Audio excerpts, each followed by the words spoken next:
Imaginez un petit village appelé Umu, il y a bien longtemps. La vie Uma, une jeune orpheline qui a grandi seule dans sa maison depuis la mort de ses parents. Discrète, elle ne fait jamais de vagues, préférant sa solitude à la compagnie des autres. Mais en devenant femme, sa beauté éclatante attire les regards. Les hommes du village la comparent à une étoile. Elle est la référence quand ils parlent des femmes. Pourtant, Uma ne le sait pas, ou peut-être qu'elle s'en moque. Ses oncles, qui ne sont jamais souciés d'elle après le décès de ses parents, voient en sa beauté une opportunité. Ils veulent la marier, non par amour pour elle, mais pour la dot qu'ils peuvent empocher. Sans même lui demander son avis, ils se mettent à chercher un mari. Après tout, avec une telle beauté, ça ne sera pas compliqué. Mais Uma, elle, a d'autres plans.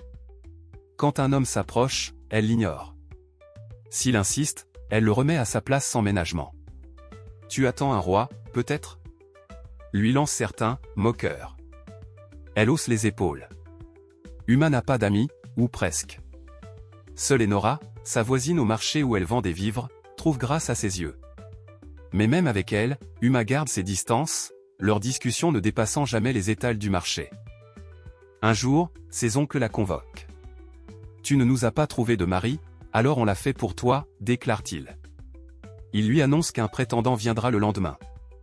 Uma ne dit rien, mais le lendemain, elle est là, assise devant sa maison, un pot d'eau à ses côtés. Dès qu'elle voit l'homme approcher, elle bondit, lui verse l'eau dessus et le chasse avec un bâton. Ses oncles, furieux, la rappellent à l'ordre.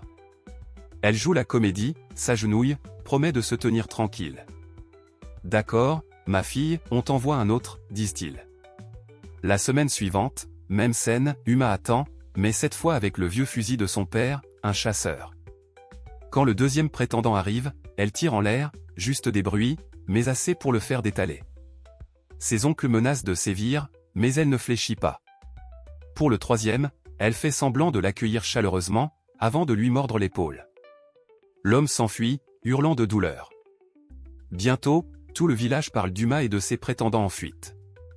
Elle en sourit, enfin, ils comprendront qu'elle ne veut pas de mari. Mais un homme, Onika, refuse de croire les rumeurs. Pour lui, Uma est différente. Calme, douce, jamais agressive quand il la croise. Il décide de l'approcher autrement, d'abord en ami. Il commence à fréquenter sa boutique, achetant un peu de ceci, un peu de cela. Un jour, il la voit galérer avec des calculs pour ses marchandises. Sans hésiter, il lui donne les réponses. Elle le fixe, méfiante, mais quand elle vérifie, il a raison. Pas mal, murmura-t-elle avec un léger sourire. Pour Onika, c'est une victoire, leur première vraie conversation. Les jours passent, et il devient un habitué. Il l'aide, discute, gagne peu à peu sa confiance. Un soir, alors qu'elle range, il insiste pour acheter quelque chose. Elle rouvre sa boutique, mais sa brouette a un pneu crevé. « Aide-moi à porter ça », demanda-t-elle. « Jusqu'à chez toi », répondit-il. « Non, tu t'arrêteras où je te dirai », rétorqua-t-elle, agacée. En chemin, il saisit sa chance. « Uma, je t'aime. Je veux t'épouser. » Elle s'arrête net, le regard noir. « C'est pour ça que tu viens tous les jours ?» Il hoche la tête. « Laisse mes affaires ici et pars », ordonna-t-elle. Il tente de plaider, mais elle ne cède pas. Pourtant, refusant de l'abandonner avec son chargement, il marche vite vers sa maison. « Ne t'approche pas, ou je tire », crie-t-elle en le poursuivant. Il dépose les affaires à bonne distance et s'éloigne. En le voyant partir, Uma sourit malgré elle, avant de se reprendre. « Non, je ne peux pas l'épouser. » Le lendemain, il revient, mais elle le chasse. Malin, il va voir Enora. « Je veux acheter des perles. » Uma ricane, « Des perles de femme ?» Mais Enora le défend, « Laisse mon client. » Chaque jour, il achète des perles, et Uma l'attend en secret. Quand il tarde, elle s'énerve. Enora la taquine, « Tu l'aimes, avoue. » Puis Enora annonce son départ, un prétendant l'emmène loin du village. Uma se réjouit pour elle, mais la solitude la frappe. Et si elle restait seule à jamais ? Une idée germa. Si le mariage n'était pas pour elle, elle pourrait au moins avoir des enfants. Avec Onika. Elle le retrouve. « Si tu veux toujours m'épouser, j'accepte. » Fou de joie, il court chercher un cadeau. « toutes les perles qu'il avait achetées. Pour elle. Elle rougit, mais pose ses conditions. Pas de vie commune, pas de nuit chez toi.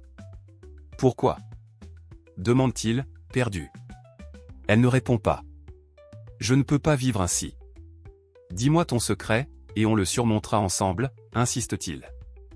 Elle fond en larmes et s'enfuit. 2 jours plus tard, il revient au marché. Elle a disparu. Inquiet, il crie son nom près de sa maison. Pas de réponse, mais une odeur nauséabonde flotte. Il entre et la trouve, malade, sur son lit.